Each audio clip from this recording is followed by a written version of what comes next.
여러분 안녕하십니까? 광주 MBC 뉴스데스크입니다.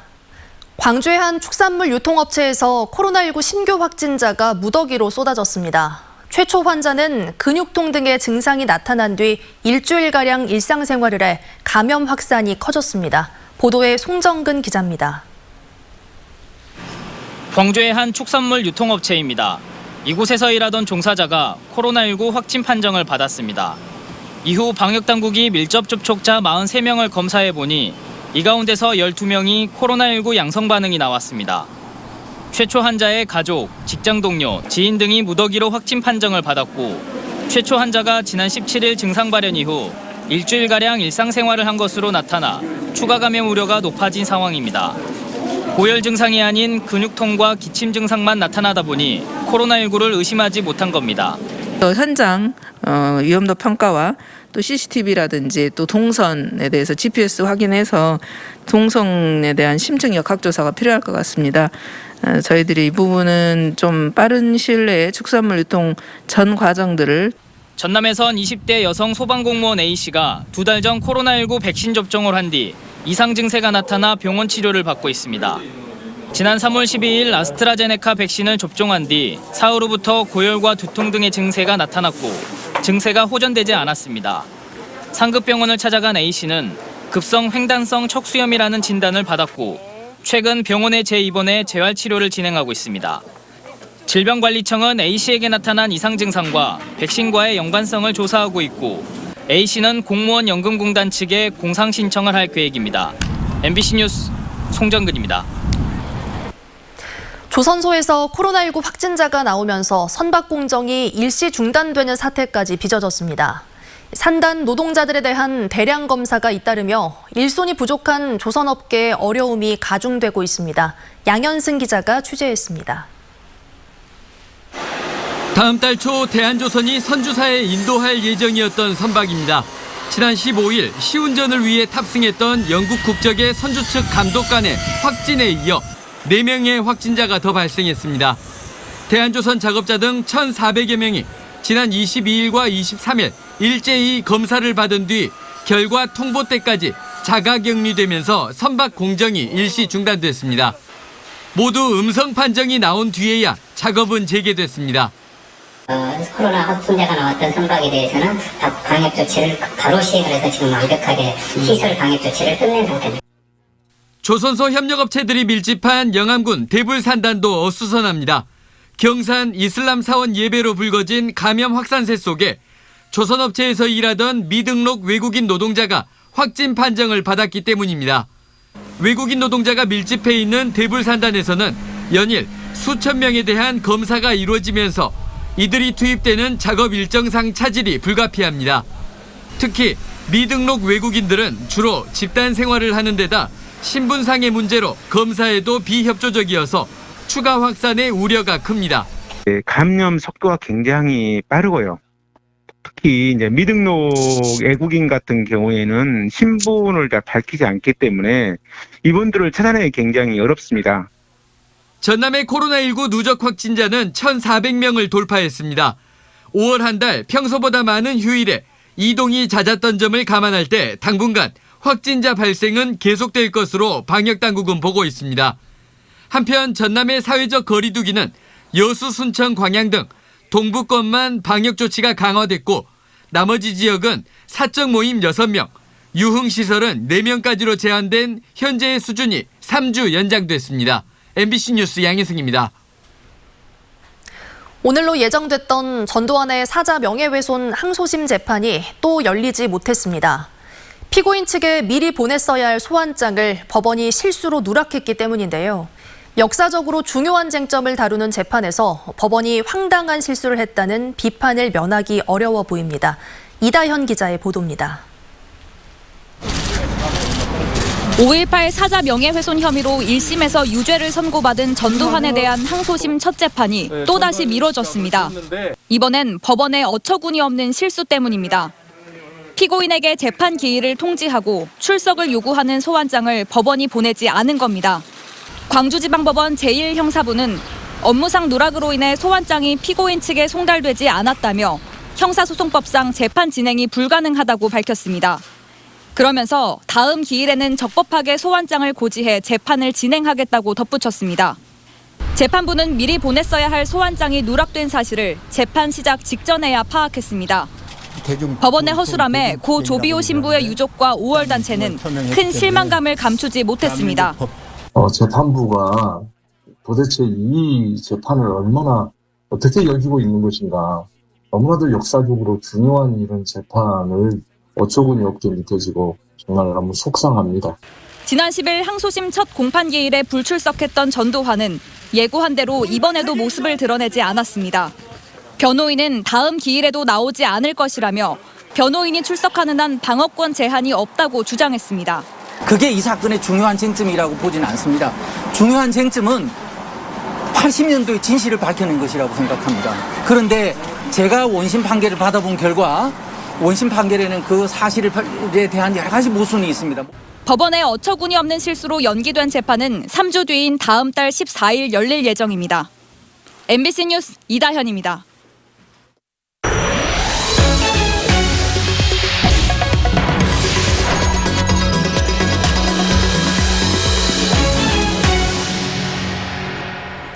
최근 들어 외국인 마약 범죄가 잇따라 적발되고 있습니다. 내국인이 잘 찾지 않는 외국인 전용 유흥업소가 마약 유통과 투약의 온상이 되고 있습니다. 김한수 기자가 현장 취재했습니다. 목포 옛 도심의 한 상가 건물. 모든 유리창이 검은 막으로 가려져 있습니다. 외국 국기로 장식된 입구를 따라 안으로 들어가 봤습니다. 외국인 전용 유흥주점은 3층. 이곳은 지난해 11월 외국인들이 단체 마약 투약을 하다 적발된 유흥주점인데요. 현재는 영업을 하고 있습니다. CCTV가 비추는 계단을 오르면 2층을 철문이 가로막고 있고 외국인 직원이 확인한 뒤에야 내부 진입이 가능합니다. 어떤 손님들이 많이 와요? 여기는 보통 베트남 외국 사람 받아요. 내부에는 출입자를 알 수 있는 CCTV 모니터가 켜져 있고 명세표가 수북합니다. 손님이 떠난 빈자리를 둘러봤습니다. 어지럽게 널린 테이블 위에 빨대처럼 기다랗게 말린 1,000원짜리 지폐가 놓여 있습니다. 최근 외국인들 마약 파티에서 증거품으로 압수됐던 1,000원짜리와 똑같은 모양새입니다. 주점 직원은 모르쇠로 일관합니다. 이거는 뭐예요? 그냥 나쁜 거예요. 저 모르겠습니다. 쓰레기. 근데 지폐는 이거 왜 이렇게 말려 있어요? 저 모르겠습니다. 열흘 전 외국인 34명이 단체로 마약을 흡입하다 적발됐던 또 다른 주점. 역시 CCTV로 도배된 길을 따라가면 내부에는 정체 모를 현금 지급기가 놓여 있습니다. 현금 지급기를 왜 설치했는지 묻자 얼버무립니다. 원래 다 있었어요. 원래부터 있었어요? 왜 그런 거 궁금해요? 조선소 등 외국인 밀집도가 높은 목포와 영암에 있는 외국인 전용 유흥주점은 취재진이 확인한 것만 8곳. 마약 범죄가 적발됐던 2곳은 유난히 입구에 CCTV가 많고 현금 지급기가 설치돼 있었습니다. 그리고 주점 내부는 방으로만 이뤄진 폐쇄적인 구조였습니다. MBC 뉴스 김한수입니다. 광주 서부경찰서는 지난 20일 광주 서구의 한 초등학교에서 방과 후 수업 중이던 초등학교 6학년 A군이 3학년 B군을 마구 때렸다는 신고가 접수돼 수사하고 있다고 밝혔습니다. B군은 얼굴과 머리 등을 크게 다쳐 수술을 받은 것으로 알려졌고 경찰은 구체적인 사건 경위와 함께 학교 측의 관리 감독 여부를 조사할 방침입니다. 목포에서 제주를 오가는 화물선에서 승객들의 차량을 상습적으로 털어온 외국인 선원이 붙잡혔습니다. 목포해양경찰서는 지난 4월부터 한 달여 동안 목포와 제주를 오가는 카페리 화물선 내부에 실린 차량에 침입해 수차례 걸쳐 노트북 등 780만 원 상당의 귀중품을 훔친 30대 외국인 선원 A씨를 긴급 체포했습니다. 해경은 A씨를 상대로 여죄 등 정확한 사건 경위를 조사하고 있습니다. 대학이 대체 교과목을 개설하지 않은 채 채플 수업을 강요한 것은 종교의 자유를 침해한 행위라는 국가인권위원회의 판단이 나왔습니다. 인권위는 광주의 모 대학 재학생이 제기한 진정을 인용해 대학 총장에게 대체 수업 개설 방안 등을 마련하도록 권고했다고 밝혔습니다. 해당 대학은 채플 교과목을 이수하지 않으면 졸업할 수 없도록 규정하고 있는데 인권위는 학생들의 개별적인 동의를 거치지 않은 종교 전파 교육은 특정 종교를 믿지 않을 자유를 침해한 것으로 판단했습니다. 광주가 역사 문화도시로서 위상을 높이기 위해 희경루를 복원해야 한다는 주장이 나왔습니다. 천득염 한국학 호남진흥원장은 필문 이선재 기념사업회가 주관한 희경루 역사 활용 방안 학술대회에서 문화도시를 표방하는 광주가 희경루를 중건할 경우 대표적인 역사 문화자원으로 자리 잡을 것이라며 이같이 주장했습니다. 광주 상생 체크카드가 오는 8월부터 사전 충전 방식으로 변경됩니다. 광주시는 광주 상생 체크카드를 사용하면 지금은 연결 계좌에서 결제 후 10%를 환급해주고 있지만 8월부터는 선불카드처럼 충전할 때 10%를 선 할인하는 방식으로 변경된다고 밝혔습니다. 또 지역사랑 상품권의 경우 사용 전 구매 행위가 필수적으로 이루어져야 한다는 법률에 따른 조치라고 설명했습니다. 광주 디자인 비엔날레가 포스트 코로나 시대 4차 산업혁명 시대를 다룬 작품으로 세계 디자인의 흐름을 제시합니다. 디레볼루션을 주제로 오는 9월 1일 개막해 2달 동안 진행되는 올해 광주 디자인 비엔날레는 5개의 본전시와 특별전, 기념전 등을 통해 디자인의 미래와 함께 인간과 기술을 접목을 통한 AI의 신세계를 표현하게 됩니다. 디자인 비엔날레 측은 코로나 시대에 비대면 등 온라인 전시를 강화하기로 했다며 다음 달 참여 디자이너와 작품을 확정하겠다고 밝혔습니다. 2021 전남 국제 수목 비엔날레 개막을 100일 앞두고 성공 개최를 다짐하는 행사가 열렸습니다. 오늘 행사에서는 수목 비엔날레 전시 개요 설명과 특별전에 참여하는 유관기관과의 업무 협약 등이 열렸습니다. 김영록 전남지사는 수목 비엔날레가 남도 문예 르네상스의 활용점정을 찍는 전환점이 되도록 철저히 준비하겠다고 말했습니다.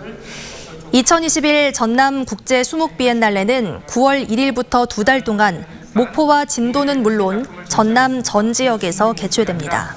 우리 현대 미술 속에서도 광주시와 주식회사 베리워즈가 광주에 이모빌리티 생산 공장을 설립하는 내용의 업무 협약을 체결했습니다.